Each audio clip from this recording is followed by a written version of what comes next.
Good morning, Kahal Kadosh, Beruchim Abaim to everybody. Today, Sunday, the 8th day of Tebet, corresponding to the first day of January 2023.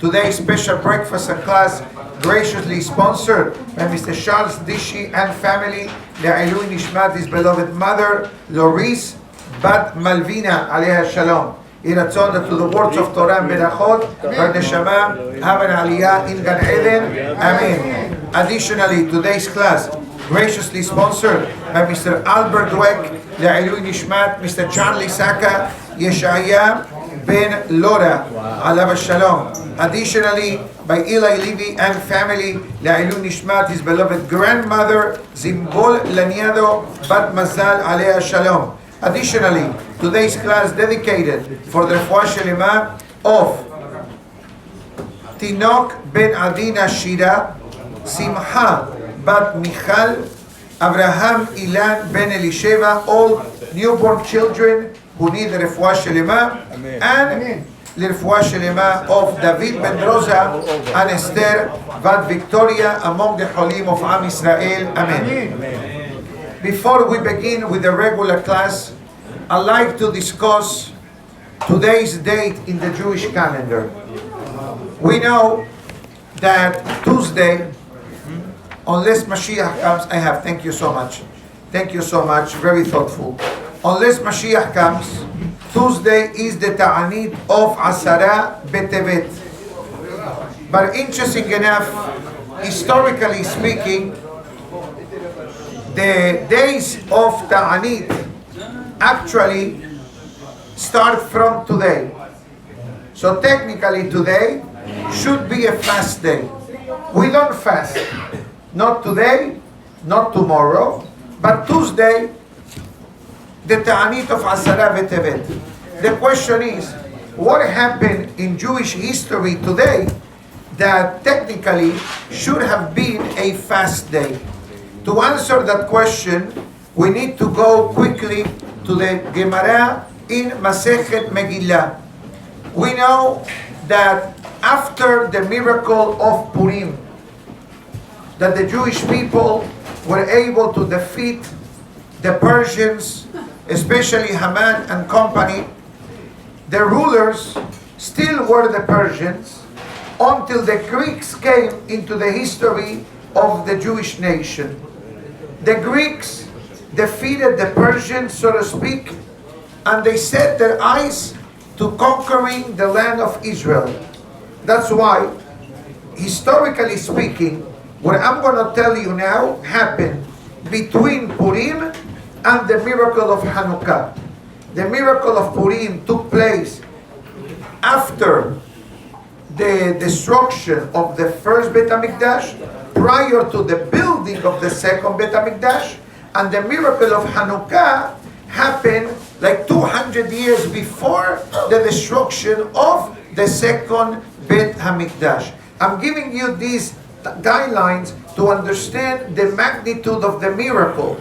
So your question is, I don't understand. On one hand, you're telling me that is a fast day. On the other hand, we have a magnificent breakfast. On the other hand, you're telling me there is a miracle. On the other hand, you tell me that some people back then, not today, fasted on the day of today. So make up your mind. Is today a fast day or today it's a beautiful day? So obviously today is a beautiful day. First of all, number one, we don't fast today, but there was a time in history that the Hachamim established a private Ta'anit. What does it mean, a private Ta'anit? This is called Ta'anit Tzadikim. That a handful of holy men will fast on the 8th day of Tebet. The question is, why? First of all, we need to know that there is a general rule in Judaism. En gozrim gezerot ala sipur, im en הקהל יכולים לעמוד בה. Hachamim will not establish additional rules and regulations if they can handle it. Can you imagine fasting 3 consecutive days? The 8th of Tebet, the 9th of Tebet, and the 10th of Tebet? So the Hachamim picked up only one day, the 10th of Tebet. Tomorrow we'll discuss what happened on the 9th, and in a few moments we're going to discuss what happened a day like today over between the first and second Bet HaMikdash, miracle of Hanukkah. We're talking about 2,400 years ago.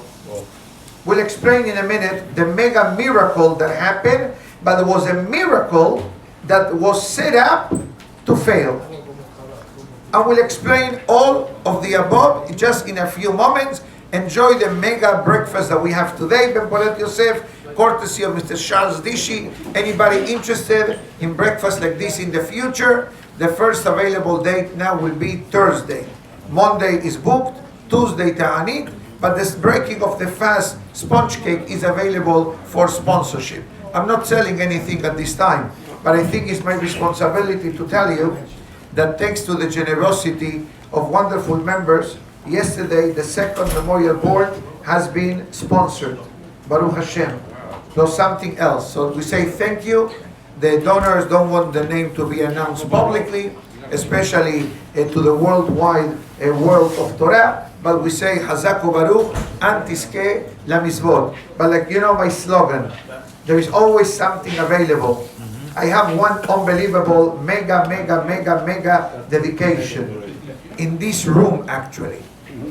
We would like to clone the mega size Kaddish to put a mega size Ala Mehiyah. Nice. It's only 18,000. Can you imagine every day of the year people use it to say Beracha Harona? Unbelievable. Like the Kaddish donated there by 18, we can do the same thing Beracha Harona. I already have the setup made. So it will take me 2 weeks to have it ready. Anybody interested, speak to me after the class. Anyways, don't worry, we'll take care of you. We always do that. 10 years payment plan? No, maximum a year. No, otherwise it's going to dilute itself. No, maximum a year if necessary. Anyways, let's continue. Mr. Braca, good morning. Good morning. So how are you today? Good? You like the breakfast? Happy New Year. Thank you. We're going to give a shiur on the Happy New Year soon. To understand the New Year, what does it mean? It's a made-up date, by the way. It's a made-up date. No, that's what people tell you. They're sketching you. We'll explain in a minute what actually happened in January 1st, time allowing. I'm going to go straight to the point. Once the Talmai the king became the king of the Greek Empire, he wanted to modernize Judaism. In what way? He wanted that the Torah should be available to all citizens of the world. Not a bad idea. The idea in theory looks good. What did he do?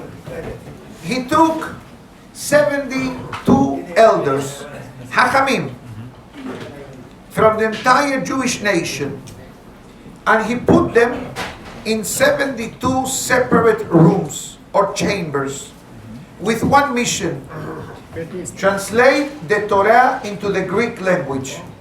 Translate the Torah into the Greek language.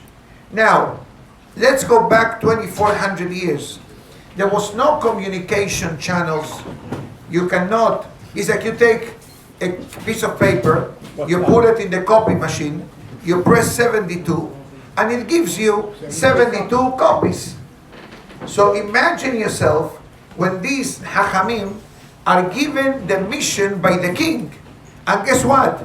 If you say no, you're not getting back home that day. Ever. Goodbye. It's a one-way ticket. What did the Hachamim do? Each one, separately, they started to translate the Torah into the Greek language. What was the miracle of today's day? That every one of them made changes to the actual text of the Torah. I'm going to explain. They made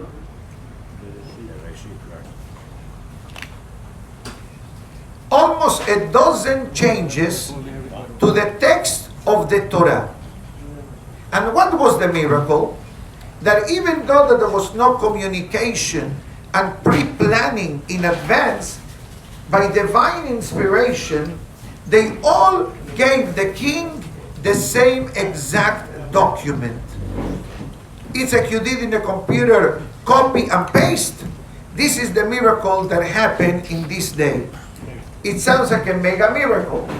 I'd like to share with the Kahal some changes that they made, and the reason why they needed to make those changes is because to enable the Gentile people of the world to have a clear understanding of the Torah. I'm going to share with you maybe 2 or 3 or 4, not all of them, easy to understand. Let's go to the first pasuk of the Torah. Everybody knows how the Torah begins. Bereshit bara Elokim et hashamayim ve'et haaretz. Translation: in the beginning, God created the heavens and the earth. That's the literal translation. Now the Hachamim say, hold on a minute. What if the Greeks and the Goim of the world, not really understanding the true meaning of the sentence, may allege and say, Bereshit, someone named Bereshit, bara Elokim, created God, God forbid, and then the heavens and the earth. So what did the Hachamim do? They reversed the order of the words. They put Elokim, God, bara Bereshit, created in the beginning the heavens and the earth. This way there is no confusion. Now you will ask, why didn't God begin the Torah with the word Elokim? So first of all, you need to know that the word Elokim is God's name connected to judgment. Din, number one. Number two, there was a debate prior to the giving of the Torah, which letter will be the first letter of the Sefer Torah. And every letter, they wanted to have the honor of being the first letter of the Torah. And each letter was disqualified because the letter, they make words which are not good. And finally came to the final game. We have 2 letters pending, Aleph and Bet. Aleph and Bet. God says the Bet. The letter Aleph wasn't happy. He says, why did you approve the letter Bet? What about me? I'm chopped liver? God says to the letter Aleph, you need to understand the difference between you and the letter Bet. The Bet is beracha, blessing. The Aleph is arur, curse. And the Torah is blessing. But God says to the letter Aleph, do not worry.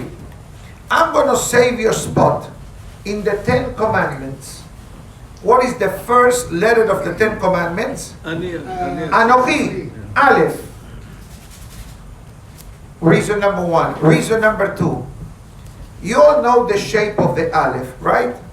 The shape of the Aleph right here, you can go up, you can go down, you can go front, you can go back. The Bet, you can see it here, it goes one direction, forward. You know what this means? That don't ask questions what happened before the creation of the world. Because we will never be able to understand as humans how the world became the world. This was change number 1. Next change, when it comes to the creation of humans, you know what the pasuk says? I'm going to tell you the Hebrew words. Na'aseh Adam besalmenu chidmutenu. Let us, listen to the translation, let us make men in our format, in our image. Rashi asks, I don't understand.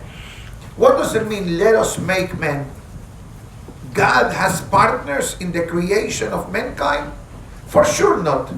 So who is God talking to that is saying, let us make men? Short answer, Rashi says, from this verse, you learn the humility of God. That even though God can make the decisions, yet God says, let me consult. And that's why the change that the Hachamim said was, instead of let us make men, he said, E'aseh Adam, I will make a man. Not to insinuate that there are two godly powers in the world. It's Hashem, and Rashi says, from here, Rashi, look in Rashi there. מכאן אתה לומד ענוותו של הקדוש ברוך הוא. From here you learn the humility of God. It's like, I can relate to this. Sometimes people ask me questions, okay? And I said to them, okay, let me check with the president. Let me check with the committee. Let me do some halachic research. I know the answer.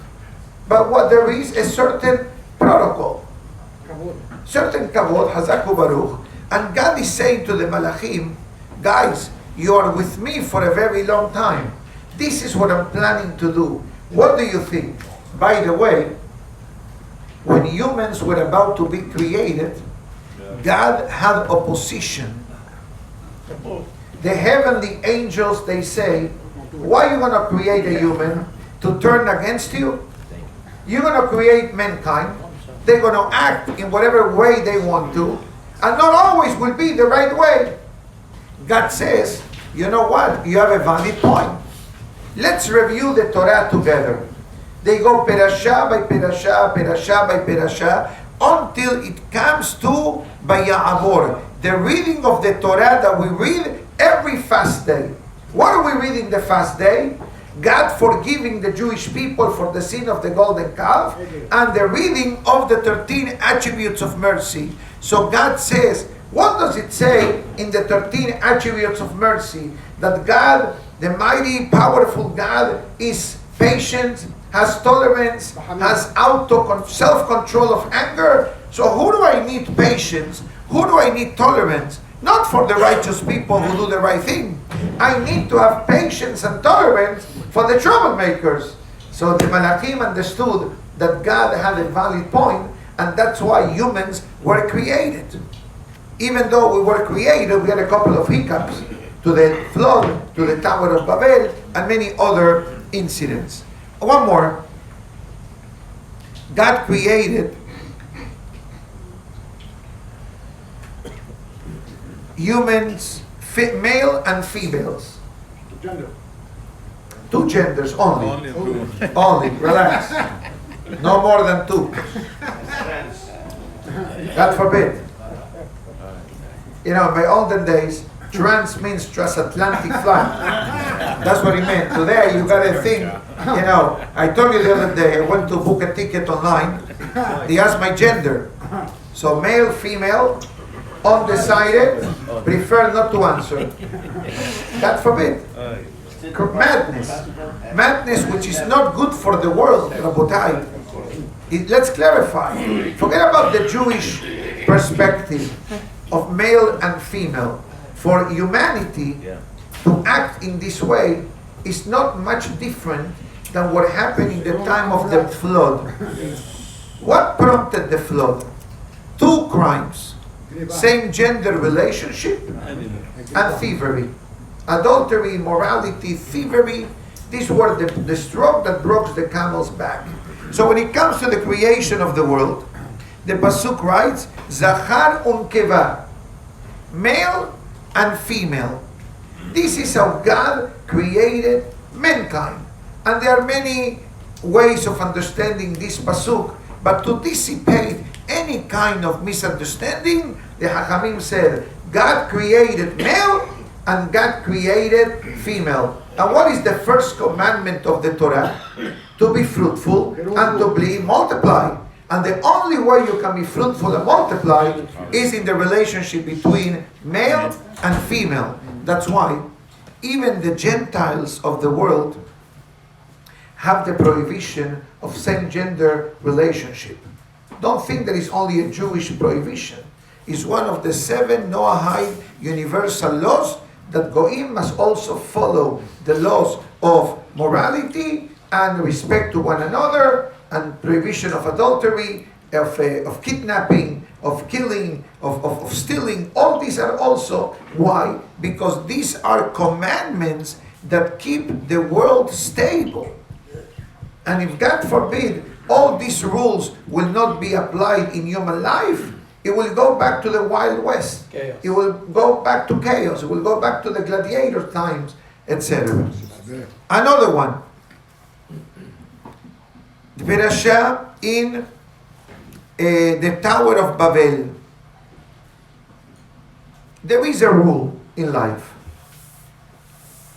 We don't execute without doing research.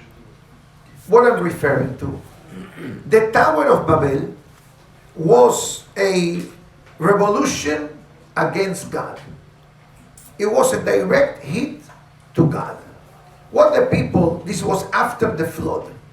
Remember Noah, the flood, later on the Tower of Babel. What was the Tower of Babel plot?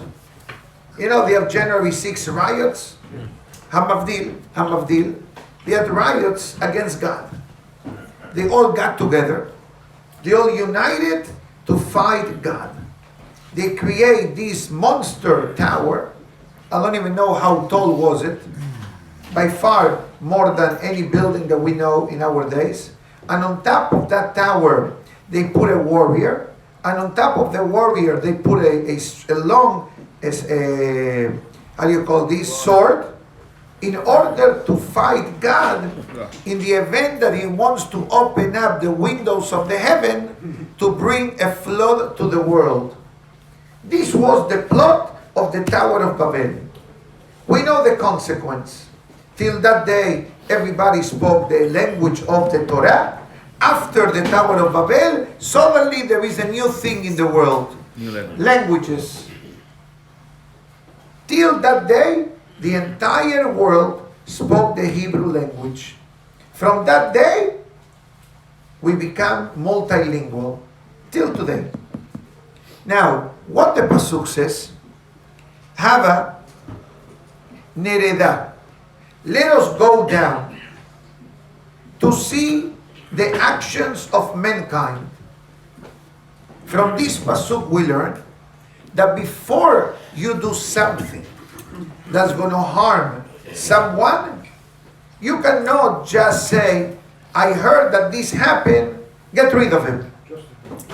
You need to go down, you need to research, you need to investigate, and you need to tell the person the outcome of your findings. The Gemara says the following. When you're gonna benefit someone, you can do it without the person's knowledge. I want to do something that's going to benefit you. I don't have to tell you. I'm going to do it. Why? Because it's something good. Let's say I found something on the street that has your name. I'm going to let it go on the street and then call you and ask you, do you want me to pick it up? No. The moment that I see it, I'll pick it up and I give it to you on khalas. But what happens if it's to do something that is not going to be a benefit to the person? It's going to be detrimental. How do you do it? You have to do it in person.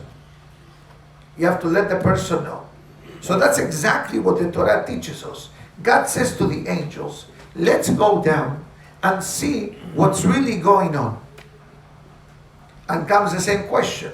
What, God needs to have the help of the angels to make a decision? Isn't God the king of the world? The king of the universe? The creator of the world? You need to ask permission. So that's why the Hachamim switched and they said, Ereda, I will go down. I will make the decision. I will change the language of communication between them. I think that more or less everybody gets the idea why there was a need to change. We need to understand one thing. We, as Yehudim, we understand that what's written in the Torah is not enough. We need to combine the oral and the written.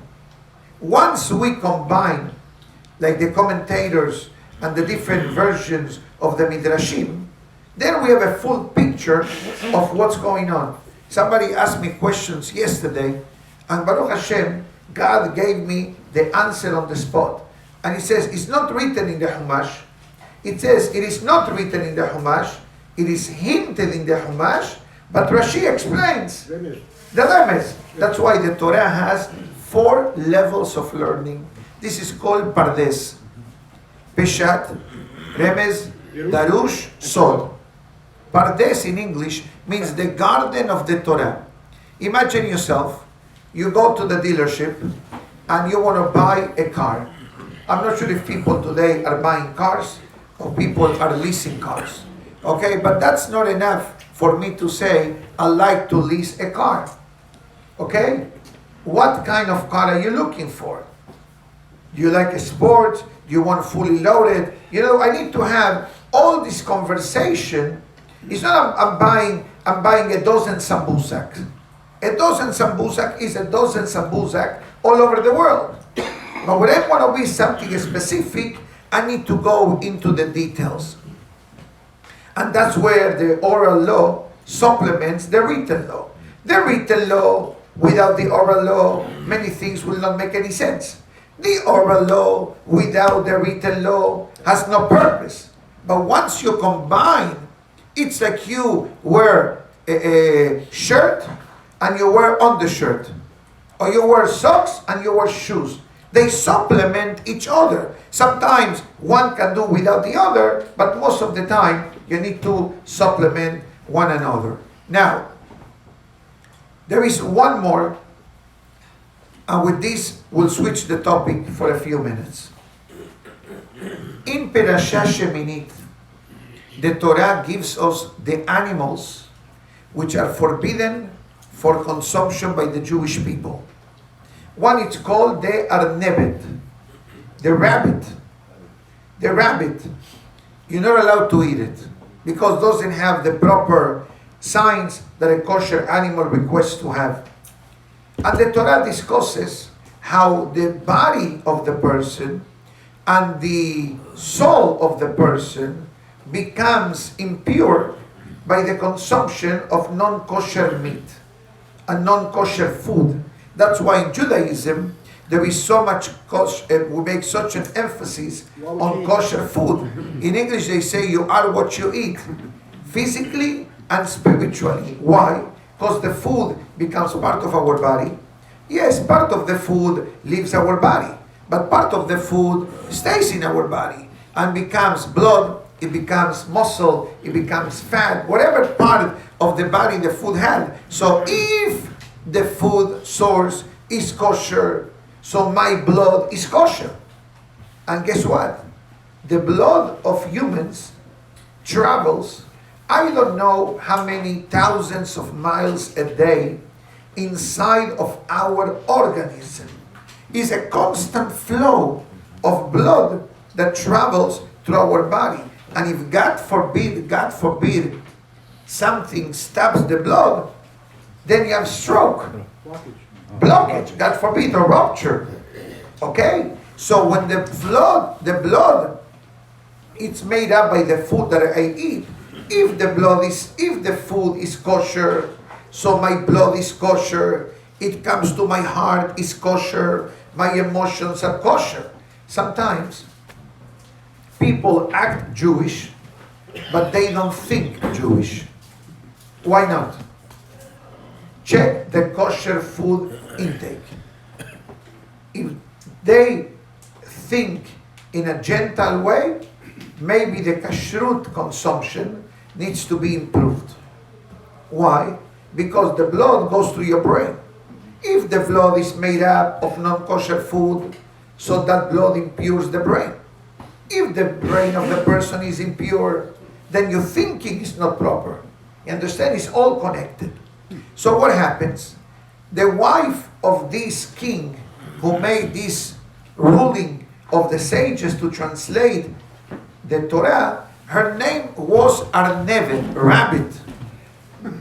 So the Hachamim say, if we're going to say the rabbit is not kosher, the rabbit is an impure animal, what the king is going to say? You're insulting my wife. So what do? They change her name. How they call this animal in the Torah? Se'irat haraglaim, the quick on the legs. And that's the nature of the rabbit. The rabbit runs very, very fast. That's how Hachamim changed. Now, but listen to the following statement. It says that the 72 elders that concluded the translation of the Torah into Greek was the 8th day of Tebet, and it became a very dark day for the Jewish people. How dark? Comparable to the day of the golden calf, the scene of the golden calf. And our question will be, why? If we saw the miracle, so the answer is as follows. What happened in the scene of the golden calf? They said, this is your God. Yani, a golden calf, an animal made out of gold, suddenly is your God. An animal that is man-made by gold and fire, that has no essence, is empty, is hollow, has nothing, no life, nothing. So it says the same thing happened with the translation of the Greek, the translation of the Torah into the Greek language. What was the issue? That now the Torah was exposed to the world. Up to this day, if Goim wanted to have access to Torah, they needed to come to the Hachamim. And Hachamim will teach Goim the Torah to establish the 7 universal laws. Now that the Torah is readily available into any language of the world, guess what? History tells us that the Bible, the way the Goim call it, they were not happy with the Old Testament. What do? They established the New Testament. They wanted an upgraded version, like you upgrade your cell phone. They wanted an upgraded version of the Bible. They took the bulk of the Bible, the Tanakh, they made a couple of adjustments, updated version 12.1, 12.5, 13.0, and with that, they will utilize verses from the Tanakh to incite the masses to turn against the Jewish people. Now, people are celebrating, I hope none of us is celebrating, today's January 1st. Correct? First of all, you need to understand a bit of history. I don't believe that has anything to do with Yeshu, with the J.C. Penney. Okay? Has nothing to do with him. Even December 25th has nothing to do with him. But you have to understand a couple of things. A lot of changes to human life were established by the Romans. For example, for centuries, the Gregorian calendar had only 10 months. Think for a minute. For example, we have October. October in Latin, it's number 8. November is number 9. December is number 10. That's why in Portuguese, October you say oitavo. In Portuguese, November you say novembro, novi, number 9. And number 10, you say days, Decembro. But hold on, if I need to write a check, what month is December? 12. But hold on, if in Latin, December means 10. Where you got these 2 months? Short answer. Julius Caesar, the emperor, he added the month of July He says, I want 1 month for me. July. The next guy, Julius Caesar. The next emperor, Augusto. He says, I also want. So he took August.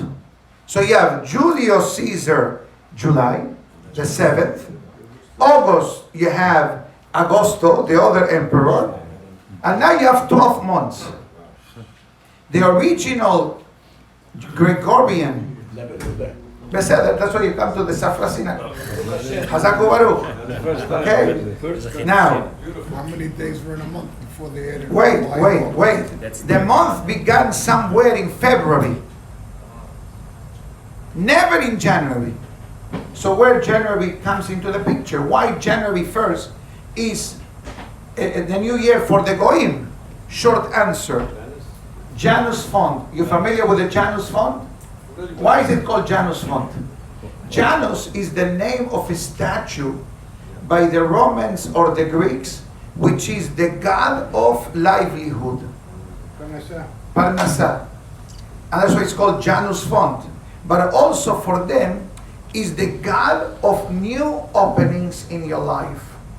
So that's why they call it January 1st, 2023. You follow me? So the whole idea of the new year of the Gregorian calendar is based on paganism, is based on idolatry. And that's why Jewish people don't celebrate January 1st. You know how many Shana Tova wishes I got last night? I'll show you my cell phone. I'll show you my cell phone. Rabbi would like to wish you Shana Tova Metuka. Half of them were fun. I don't know. I said, okay, thank you. You want to reserve a seat for the high holidays? You know. But this is the source of January 1st. For the Goyim, obviously, not for the Jewish people. A lot of things, like December 25th, January 1st, you know, you mentioned the Midah. We don't even know when he was born. Or he existed. No, he did exist. He did? Of course. Confirmation. For sure he did exist. So I say, Yeshu is called Imach Shemo V'Zichro. So that's why it's called Yeshu. Sure. Why it's called Yeshu? Wow. Yeshu is El Rashet Tevot. Imach Shemo V'Zichro. That's why it's called Yeshu. And I hope the Christians, God forbid, don't get offended. Yeah. But this is the reality of life. The reality of life that Christianity, yes, Christianity altered many concepts of life. I'm not talking about from today. We go back to the time of the Romans, to the time of the Greeks, that they had a lot of power, cultural power. They wrote history. Did you know of the month of July and August? Unbelievable. Okay? By us, the same month of Nisan from Moshe Rabbeinu is the same month till today. There is a discrepancy in the calendar. 29 days, 30 days. 31 days or 30 days. Based on the rotation of the moon and the sun. The Jewish calendar, we'll finish with this, it's based on the lunar calendar. The rotation of the moon throughout the planet Earth. The Gregorian calendar, it's based on the sun. And that's why you have the discrepancy, you know, in the Jewish calendar, how many days the Jewish calendar has and how many days the Gregorian calendar has.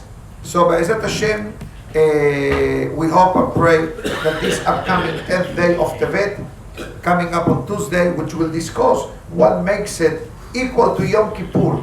This is a free sample for Tuesday morning class. And tomorrow, Belineder will discuss what happened on the 9th day of Tebet. And thank you again, Mr. Tishi, for the beautiful Sauda, and all the sponsors of today's class for the Refuah Shelema, and Le'ayun Nishmat, the beloved relatives. Baruch Adonai Le'olam. Amen. Amen. Rabbi Hananiah ben Akashia Omer, Ratzah Kadosh Baruch Hu. By the way, the 2023 is accounted from the birth of Yeshu. You also need to know this. And the 5783 is of the creation of the world. Just to know. רוצה הקדוש ברוך הוא לזכות את ישראל, לפיכך הרבה להם תורה מצוות שנאמר, אדוני חפץ למען צדקו יגדיל